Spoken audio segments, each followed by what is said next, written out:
Story number 7. The Adventure of the Blue Carbuncle.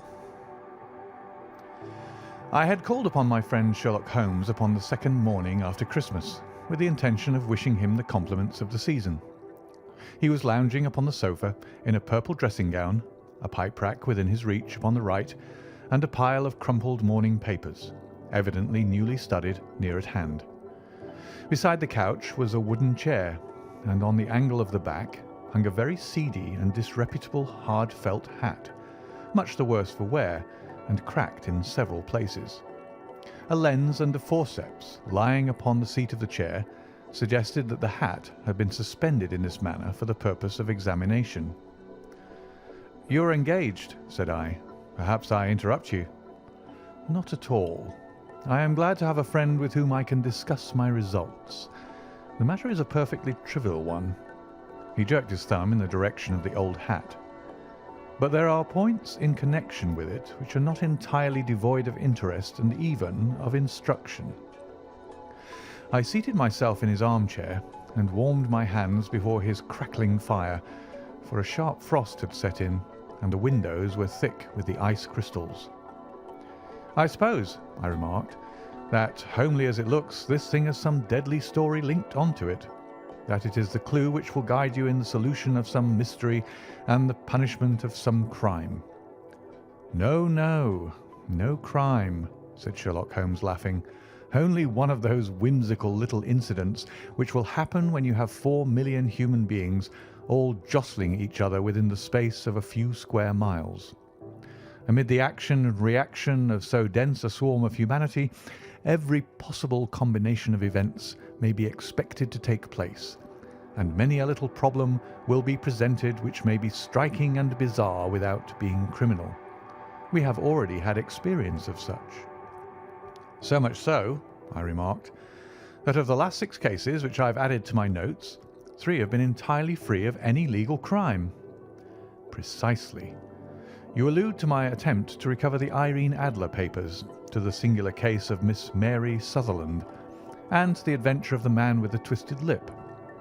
Well, I have no doubt that this small matter will fall into the same innocent category. You know Peterson, the commissionaire?" "Yes." "It is to him that this trophy belongs." "It is his hat." "No, no. He found it. Its owner is unknown. I beg that you will look upon it not as a battered billycock, but as an intellectual problem. And first, as to how it came here. It arrived upon Christmas morning in company with a good fat goose, which is, I have no doubt, roasting at this moment in front of Peterson's fire. The facts are these. About 4 o'clock on Christmas morning, Peterson, who, as you know, is a very honest fellow, was returning from some small jollification and was making his way homeward down Tottenham Court Road. In front of him he saw, in the gaslight, a tallish man walking with a slight stagger and carrying a white goose slung over his shoulder. As he reached the corner of Goodge Street, a row broke out between this stranger and a little knot of roughs. One of the latter knocked off the man's hat, on which he raised his stick to defend himself, and swinging it over his head, smashed the shop window behind him.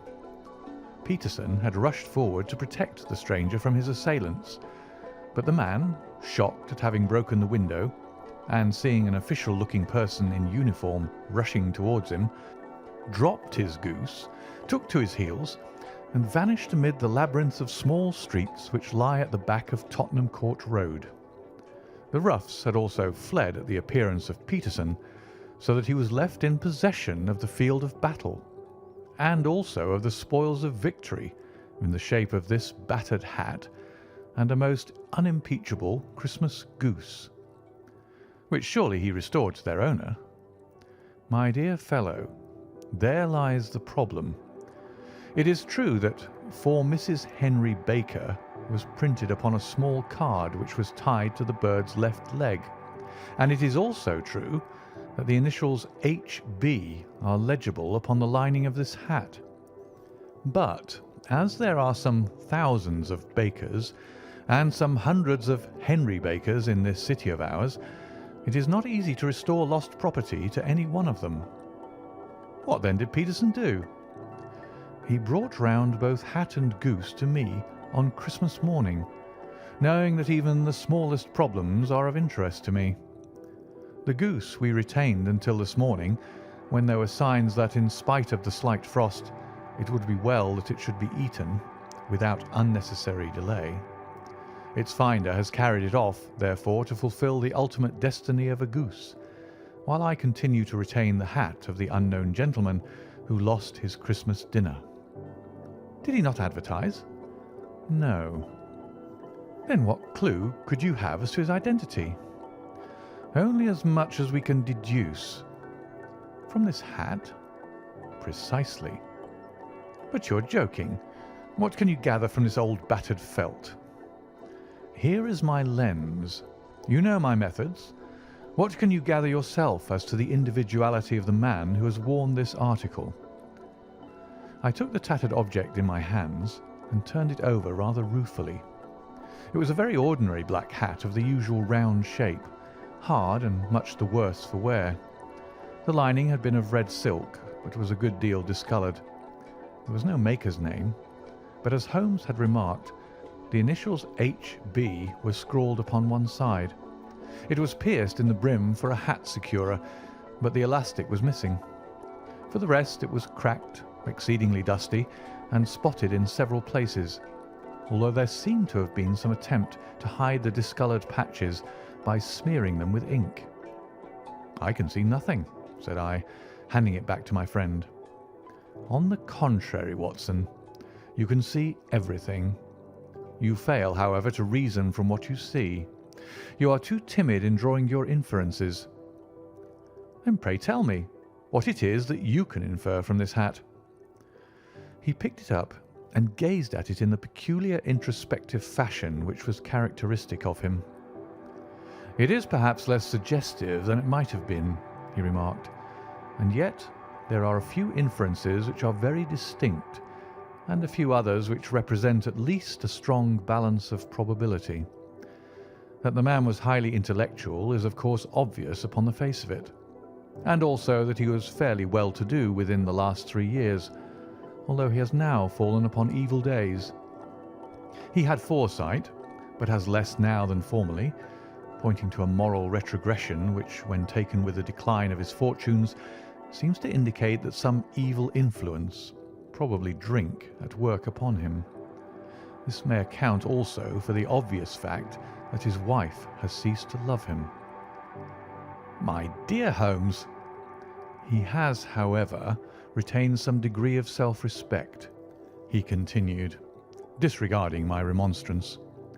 "He is a man who leads a sedentary life, goes out little, is out of training entirely, is middle-aged, has grizzled hair which he has had cut within the last few days, and which he anoints with lime cream.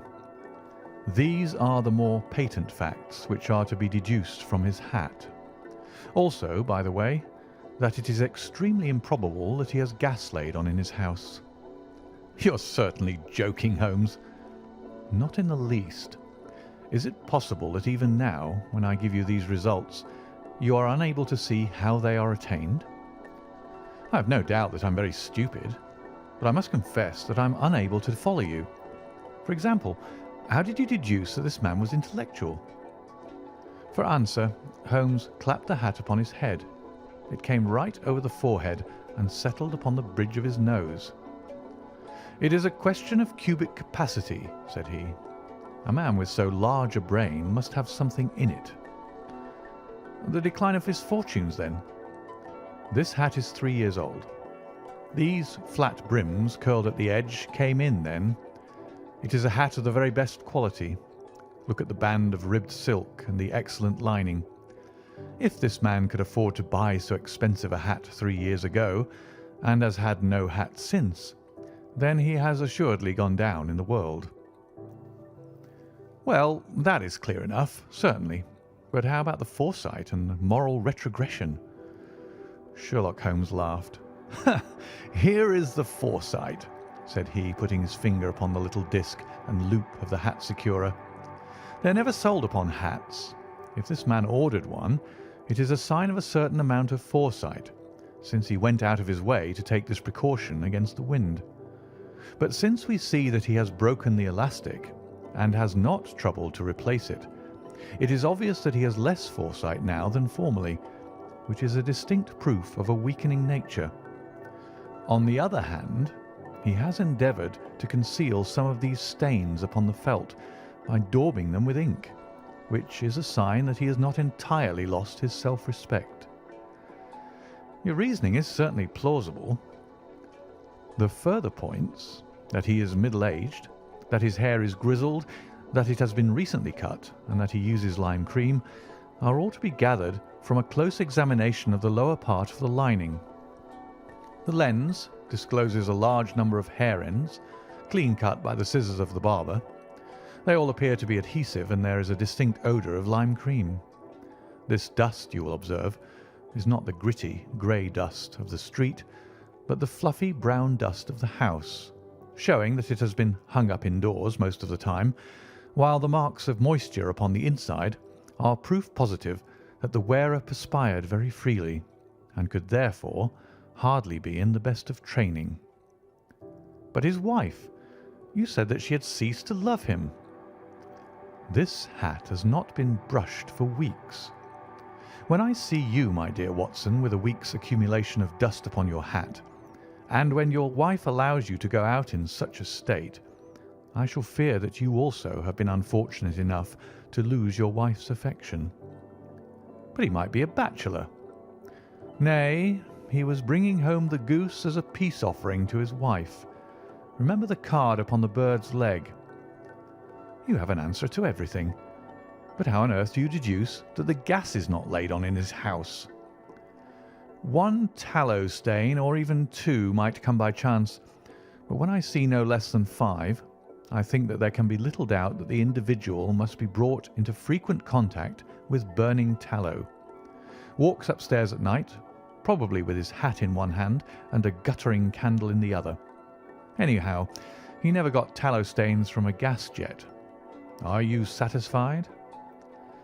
Well, it is very ingenious, said I, laughing.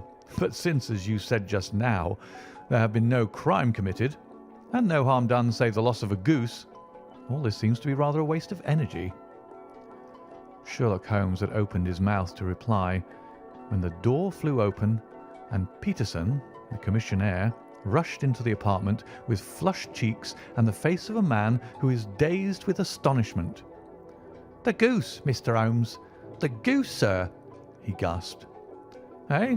What of it, then? Has it returned to life and flapped off through the kitchen window?"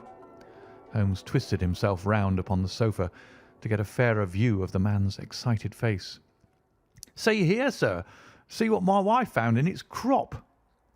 He held out his hand and displayed upon the centre of the palm a brilliantly scintillating blue stone, rather smaller than a bean in size, but of such purity and radiance that it twinkled like an electric point in the dark hollow of his hand. Sherlock Holmes sat up with a whistle. "By Jove, Peterson," said he, "this is treasure trove indeed. I suppose you know what you've got." "A diamond, sir. A precious stone. It cuts into glass as though it were putty." "It's more than a precious stone. It is the precious stone." "Not the Countess of Morcar's blue carbuncle?" I ejaculated. "Precisely so. I ought to know its size and shape, seeing that I've read the advertisement about it in the Times every day lately. It is absolutely unique, and its value can only be conjectured, but the reward offered of £1,000 is certainly not within a 20th part of the market price." £1,000? Great Lord of mercy! The commissionaire plumped down into a chair and stared from one to the other of us. "That is the reward, and I have reason to know that there are sentimental considerations in the background which would induce the Countess to part with half her fortune if she could but recover the gem." "It was lost, if I remember aright, at the Hotel Cosmopolitan," I remarked. "Precisely so, on December 22nd, just 5 days ago. John Horner, a plumber, was accused of having abstracted it from the lady's jewel case. The evidence against him was so strong that the case had been referred to the assizes. I have some account of the matter here, I believe." He rummaged amid his newspapers, glancing over the dates, until at last he smoothed one out, doubled it over, and read the following paragraph. "Hotel Cosmopolitan, jewel robbery. John Horner, 26, plumber, was brought up upon the charge of having, upon the 22nd inst., abstracted from the jewel case of the Countess of Morcar the valuable gem known as the Blue Carbuncle. James Ryder, upper attendant at the hotel, gave his evidence to the effect that he had shown Horner up to the dressing-room of the Countess of Morcar upon the day of the robbery in order that he might solder the second bar of the grate, which was loose. He had remained with Horner some little time, but had finally been called away. On returning, he found that Horner had disappeared, that the bureau had been forced open, and that the small morocco casket, in which, as it afterwards transpired, the Countess was accustomed to keep her jewel, was lying empty upon the dressing-table. Ryder instantly gave the alarm, and Horner was arrested the same evening, but the stone could not be found either upon his person or in his rooms. Catherine Cusack, maid to the Countess, deposed to having heard Ryder's cry of dismay on discovering the robbery, and to having rushed into the room where she found matters as described by the last witness. Inspector Bradstreet, B Division, gave evidence as to the arrest of Horner, who struggled frantically and protested his innocence in the strongest terms. Evidence of a previous conviction for robbery having been given against the prisoner, the magistrate refused to deal summarily with the offence, but referred it to the assizes. Horner, who had shown signs of intense emotion during the proceedings, fainted away at the conclusion and was carried out of court. So much for the police court," said Holmes thoughtfully, tossing aside the paper. "The question for us now to solve is the sequence of events leading from a rifled jewel case at one end to the crop of a goose in Tottenham Court Road at the other.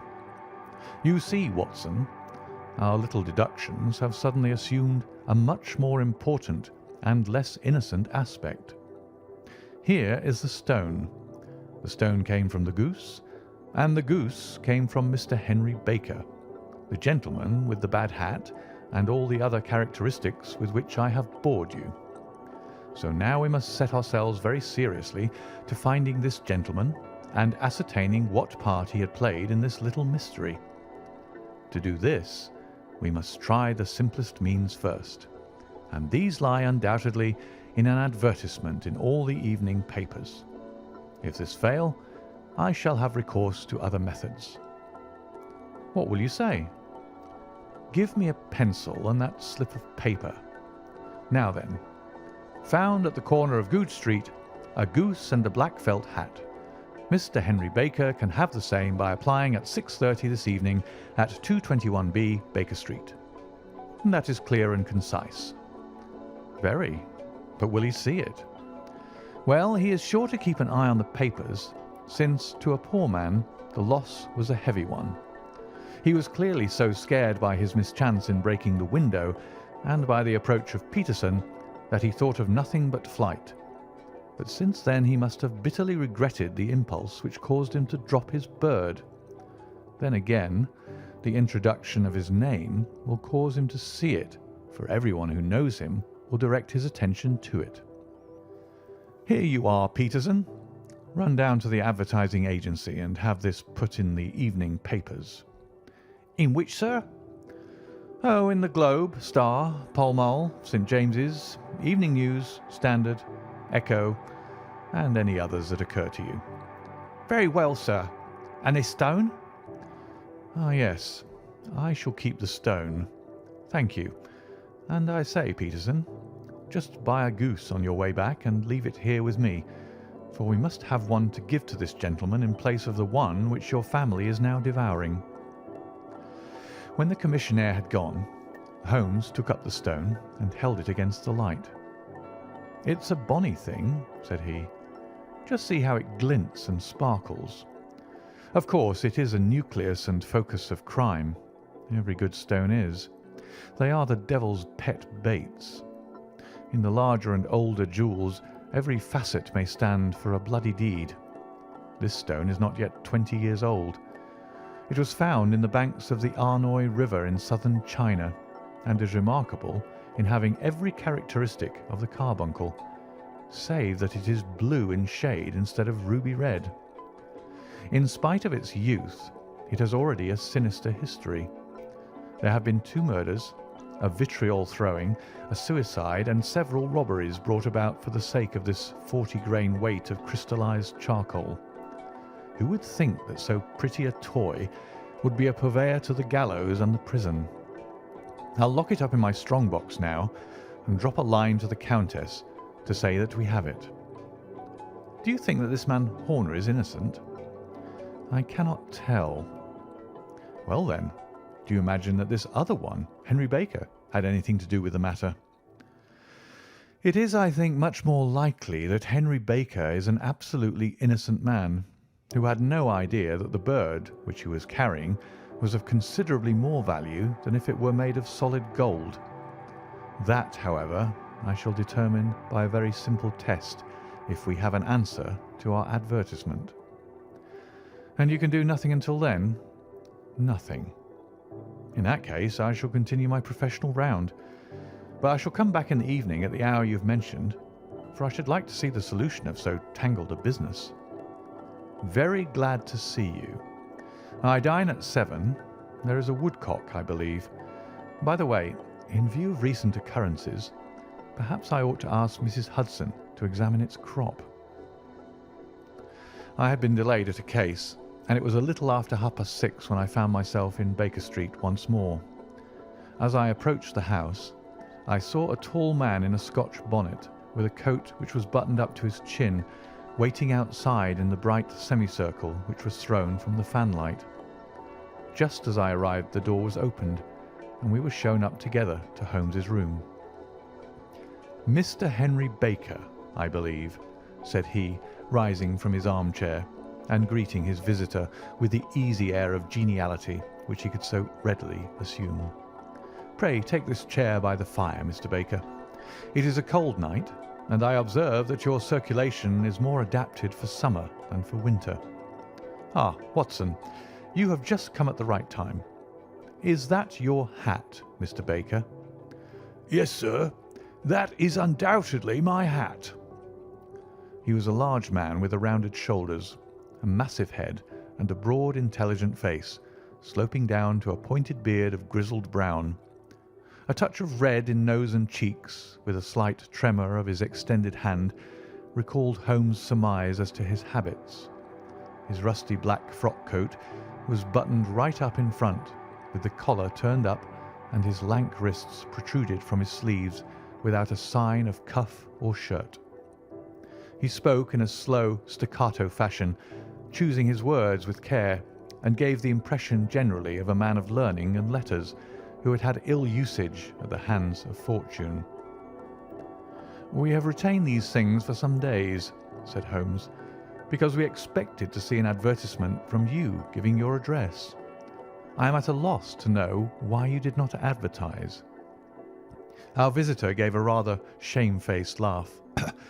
"Shillings have not been so plentiful with me as they once were," he remarked.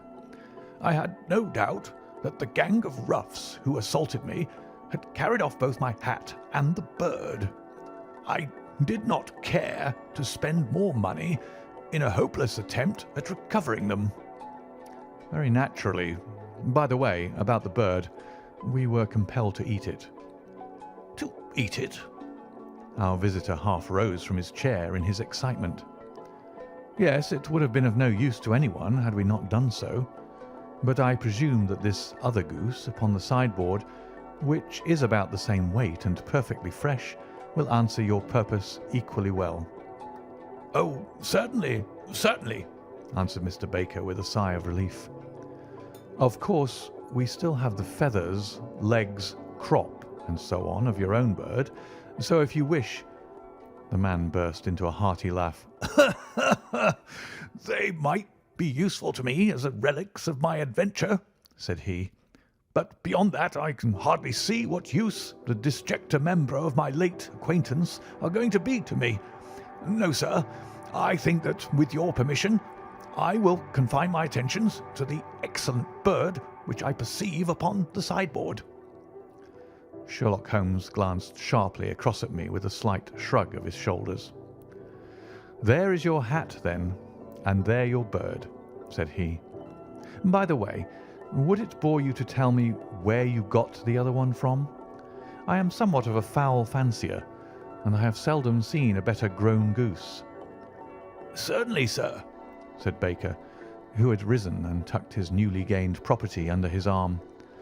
"There are a few of us who frequent the Alpha Inn, near the museum. We are to be found in the museum itself during the day, you understand.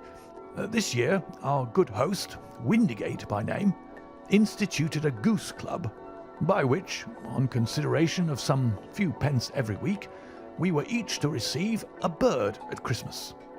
My pence were duly paid, and the rest is familiar to you. I am much indebted to you, sir, for a Scotch bonnet is fitted neither to my years nor my gravity." With a comical pomposity of manner, he bowed solemnly to both of us and strode off upon his way. "So much for Mr. Henry Baker," said Holmes when he had closed the door behind him. "It is quite certain that he knows nothing whatever about the matter. Are you hungry, Watson?" "Not particularly."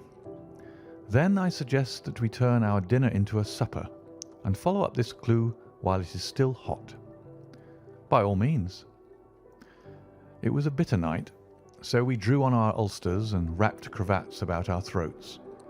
Outside, the stars were shining coldly in a cloudless sky, and the breath of the passers-by blew out into smoke like so many pistol shots.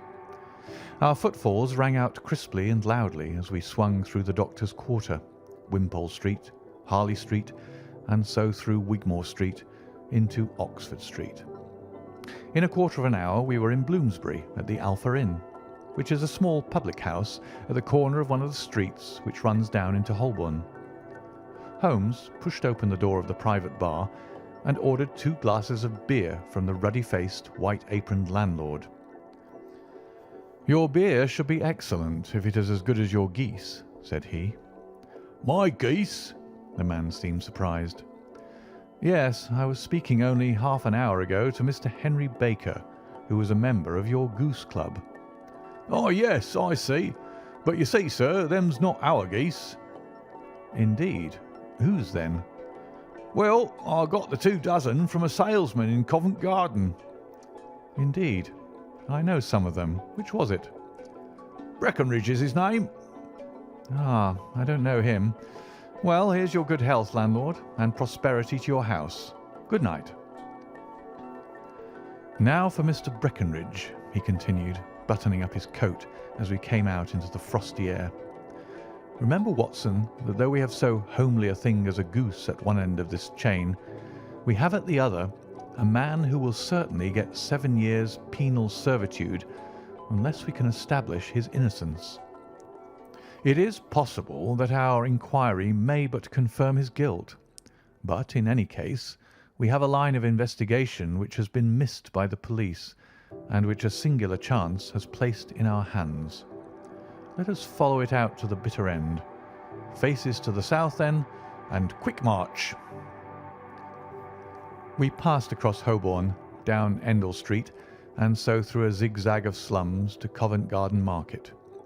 One of the largest stalls bore the name of Breckenridge upon it, and the proprietor, a horsey-looking man with a sharp face and trim side whiskers, was helping a boy to put up the shutters.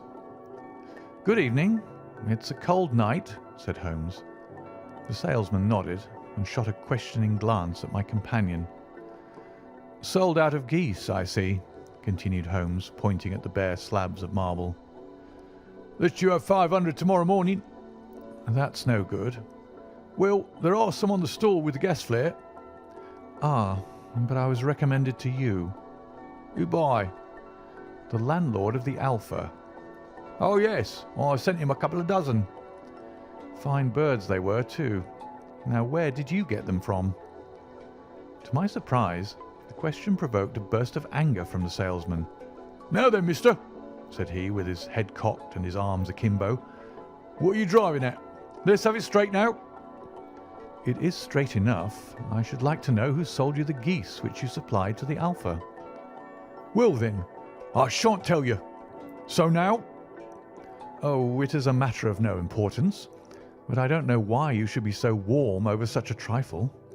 Warm? You'd be as warm, maybe, if you were as pestered as I am. When I pay good money for a good article, there should be an end of the business. But it's where are the geese, and who did you sell the geese to, and what will you take for the geese? One would think that they were the only geese in the world, to hear the fuss that's made over them. Well, I have no connection with any other people who have been making inquiries, said Holmes carelessly. If you won't tell us, the bet is off, that is all.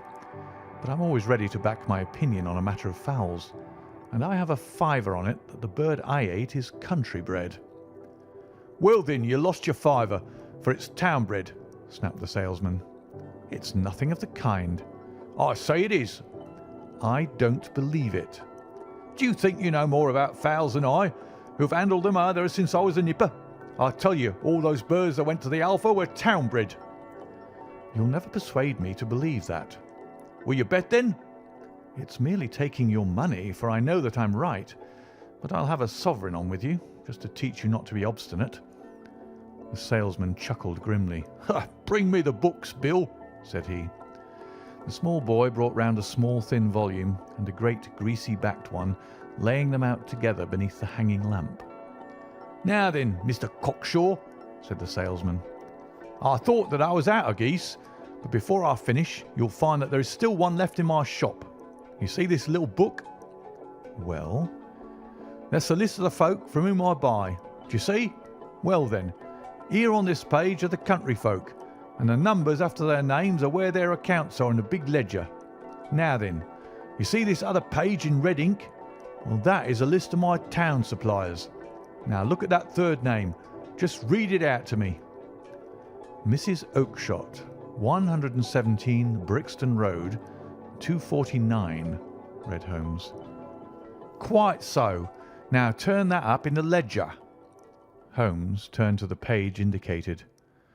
Here you are, Mrs. Oakshott, 117 Brixton Road, egg and poultry supplier. Now then, what's the last entry? December 22nd, 24 geese at 7 shillings 6pence. Quite so. There you are, and underneath? Sold to Mr. Windigate of the Alpha at 12 shillings. What have you to say now? Sherlock Holmes looked deeply chagrined. He drew a sovereign from his pocket and threw it down upon the slab, turning away with the air of a man whose disgust is too deep for words. A few yards off he stopped under a lamp-post and laughed in the hearty, noiseless fashion which was peculiar to him. When you see a man with the whiskers of that cut and the Pinton protruding out of his pocket, you can always draw him by a bet, said he. I dare say that if I had put £100 down in front of him, that man would not have given me such complete information as was drawn from him by the idea that he was doing me on a wager. Well, Watson, we are, I fancy, nearing the end of our quest, and the only point which remains to be determined is whether we should go on to this Mrs. Oakshott tonight, or whether we should reserve it for tomorrow. It is clear from what the surly fellow said that there are others besides ourselves who are anxious about the matter, and I should— His remarks were suddenly cut short by a loud hubbub which broke out from the stall which we had just left. Turning round, we saw a little rat-faced fellow standing in the centre of the circle of yellow light which was thrown by the swinging lamp, while Breckinridge, the salesman, framed in the door of his stall, was shaking his fists fiercely at the cringing figure. "I've had enough of you and your geese," he shouted. "I wish you were all at the devil together. If you come pestering me any more with your silly talk, I'll set the dog at you. You bring Mrs. Oakshott here and I'll answer her. But what have you got to do with it? Did I buy the geese off you?" "No, but one of them was mine all the same," whined the little man. "Well then, ask Mrs. Oakshott for it." "She told me to ask you." "Well, you can ask the King of Prussia for all I care. I've had enough of it. Get out of this." He rushed fiercely forward, and the inquirer flitted away into the darkness. "Ha! This may save us a visit to Brixton Road," whispered Holmes. "Come with me, and we will see what is to be made of this fellow." Striding through the scattered knots of people who lounged round the flaring stalls, my companion speedily overtook the little man and touched him upon the shoulder. He sprang round, and I could see in the gaslight that every vestige of colour had been driven from his face. "Who are you, then? What do you want?" he asked in a quavering voice. "You will excuse me," said Holmes blandly, "but I could not help overhearing the questions which you put to the salesman just now. I think that I could be of assistance to you." "You? Who are you? How could you know anything of the matter?" "My name is Sherlock Holmes. It is my business to know what other people don't know." "But you could know nothing of this." "Excuse me, I know everything of it. You are endeavouring to trace some geese which were sold by Mrs. Oakshott of Brixton Road to a salesman named Breckinridge, by him in turn to Mr. Windigate of the Alpha, and by him to his club, of which Mr. Henry Baker is a member." "Oh, sir, you are a very man whom I've longed to meet," cried the little fellow with the outstretched hands and quivering fingers. "Oh, I can hardly explain to you how interested I am in this matter." Sherlock Holmes hailed a four-wheeler which was passing. "In that case we had better discuss it in a cosy room rather than in this wind-swept market-place," said he. "But pray tell me, before we go farther, who it is that I have the pleasure of assisting." The man hesitated for an instant. "My name is John Robinson," he answered with a sidelong glance. No, the real name," said Holmes sweetly. "It is always awkward doing business with an alias." A flush sprang to the white cheeks of the stranger. "Well, then," said he, "my real name is James Ryder." "Precisely so. Head attendant at the Hotel Cosmopolitan. Pray step into the cab, and I shall soon be able to tell you everything which you would wish to know." The little man stood glancing from one to the other of us with half-frightened, half-hopeful eyes, as one who is not sure whether he is on the verge of a windfall or of a catastrophe. Then he stepped into the cab, and in half an hour we were back in the sitting-room at Baker Street. Nothing had been said during our drive, but the high, thin breathing of our new companion and the claspings and unclaspings of his hands spoke of the nervous tension within him. "Here we are," said Holmes cheerily as we filed into the room. "The fire looks very seasonable in this weather. You look cold, Mr. Ryder. Pray take the basket chair. I will just put on my slippers before we settle this little matter of yours. Now then, you want to know what became of those geese?" "Yes, sir." "Or rather, I fancy, of that goose. It was one bird, I imagine, in which you were interested. White with a black bar across the tail?" Ryder quivered with emotion. "Oh, sir," he cried, "can you tell me where it went to?" "It came here." "Here?" "Yes, and a most remarkable bird it proved. I don't wonder that you should take an interest in it. It laid an egg after it was dead, the bonniest, brightest little blue egg that ever was seen. I have it here in my museum." Our visitor staggered to his feet and clutched the mantelpiece with his right hand. Holmes unlocked his strong-box and held up the blue carbuncle, which shone out like a star with a cold, brilliant, many-pointed radiance. Ryder stood glaring with a drawn face, uncertain whether to claim or to disown it. "The game's up, Ryder," said Holmes quietly. "Hold up, man, or you'll be into the fire. Give him an arm back into his chair, Watson. He's not got blood enough to go in for felony with impunity. Give him a dash of brandy. So, now he looks a little more human. What a shrimp it is, to be sure." For a moment he had staggered and nearly fallen, but the brandy brought a tinge of colour into his cheeks, and he sat staring with frightened eyes at his accuser. I have almost every link in my hands and all the proofs which I could possibly need, so there is little which you need to tell me. Still, that little may as well be cleared up to make the case complete. You had heard, Ryder, of this blue stone of the Countess of Morcar's? It was Catherine Cusack who told me of it, said he in a crackling voice. I see, her ladyship's waiting maid. Well, the temptation of sudden wealth so easily acquired was too much for you, as it has been for better men before you. But you were not very scrupulous in the means you used. It seems to me, Ryder, that there is the making of a very pretty villain in you. You knew that this man Horner, the plumber, had been concerned in some such matter before, and that suspicion would rest the more readily upon him. What did you do then? You made some small job in my lady's room, you and your confederate Cusack, and you managed that he should be the man sent for. Then, when he had left, you rifled the jewel case, raised the alarm, and had this unfortunate man arrested. You then— Ryder threw himself down suddenly upon the rug and clutched at my companion's knees. "For God's sake, have mercy!" he shrieked. "Think of my father, of my mother. It would break their hearts. I never went wrong before. I never will again. I swear it. I'll swear it on a Bible. Oh, don't bring it into court. For Christ's sake, don't." "Get back in your chair," said Holmes sternly. "It is very well to cringe and crawl now, but you thought little enough of this poor Horner in the dock for a crime of which he knew nothing." "I will fly, Mr. Holmes. I will leave the country, sir. Then the charge against him will break down." We will talk about that. And now let us hear a true account of the next act. How came the stone into the goose?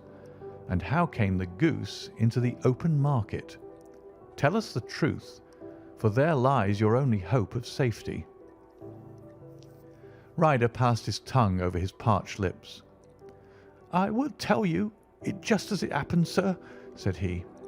"When Horner had been arrested, it seemed to me that it would be best for me to get away with the stone at once, for I did not know at what moment the police might not take it into their heads to search me in my room. There was no place about the hotel where it would be safe. I went out, as if on some commission, and I made for my sister's house. She had married a man named Oakshott, and lived in Brixton Road, where she fattened fowls for the market. All the way there, every man I met seemed to me to be a policeman or a detective, and for all that it was a cold night, the sweat was pouring down my face before I came to the Brixton Road. My sister asked me what was the matter, and why I was so pale, but I told her that I had been upset by the jewel robbery at the hotel. Then I went into the backyard and smoked a pipe and wondered what it would be best to do. I had a friend once called Maudsley, who went to the bad, and had just been serving his time in Pentonville. One day he'd met me and fell into talking about the ways of thieves and how they could get rid of what they stole. I knew that he would be true to me, for I knew one or two things about him, so I made up my mind to go right on to Kilburn, where he lived, and take him into my confidence. He would show me how to turn the stone into money. But how to get to him in safety? I thought of the agonies I'd gone through in coming from the hotel. I might at any moment be seized and searched, and there would be the stone in my waistcoat pocket. I was leaning against the wall at the time and looked at the geese which were waddling about round my feet, and suddenly an idea came into my head which showed me how I could beat the best detective that ever lived. My sister told me some weeks before that I might have the pick of her geese for a Christmas present, and I knew that she was always as good as her word. I would take my geese now, and in it I would carry my stone to Kilburn. There was a little shed in the yard, and behind this I drove one of the birds, a fine big one, white with a barred tail. I caught it, and prying its bill open, I thrust the stone down its throat as far as my finger could reach. The bird gave a gulp, and I felt the stone pass along its gullet and down into its crop. But the creature flapped and struggled, and out came my sister to know what was the matter. As I turned to speak to her, the brute broke loose and fluttered off among the others. "Whatever were you doing with that bird, Jem?" says she. "Well," said I, "you said you'd give me one for Christmas, and I was feeling which was the fattest." "Oh," says she, "we've set yours aside for you. Jem's bird, we call it. It's the big white one over there yonder. There's 26 of them, which makes one for you and one for us, and 2 dozen for the market." "Thank you, Maggie," says I, "but if it is all the same to you, I'd rather have that one I was handling just now." "The other one's as good 3 pound heavier," said she, "and we fattened it expressly for you." "Never mind, I'll have the other, and I'll take it now," said I. "Oh, just as you like," said she, a little huffed. "Which is it you want, then?" "That white one with the barred tail right in the middle of the flock." "Oh, very well. Kill it and take it with you." Well, I did what she said, Mr. Holmes, and I carried the bird all the way to Kilburn. I told my pal what I had done, for he was a man that it was easy to tell a thing like that to. He laughed until he choked, and we got a knife and opened the goose. My heart turned to water, for there was no sign of the stone, and I knew that some terrible mistake had occurred. I left the bird, rushed back to my sister's, and hurried into the backyard. There was not a bird to be seen there. "Where are they all, Maggie?" I cried. "Gone to the dealers, Jem." "Which dealers?" "Breckenridge of Covent Garden." "But was there another with a barred tail?" I asked, "the same as the one I chose?" "Yes, Jem. There were 2 barred tails ones, and I could never tell them apart." Well, then, of course, I saw it all, and I ran off as hard as my feet would carry me to this man Breckenridge. But he had sold the lot at once, and not one word would he tell me as to where they had gone.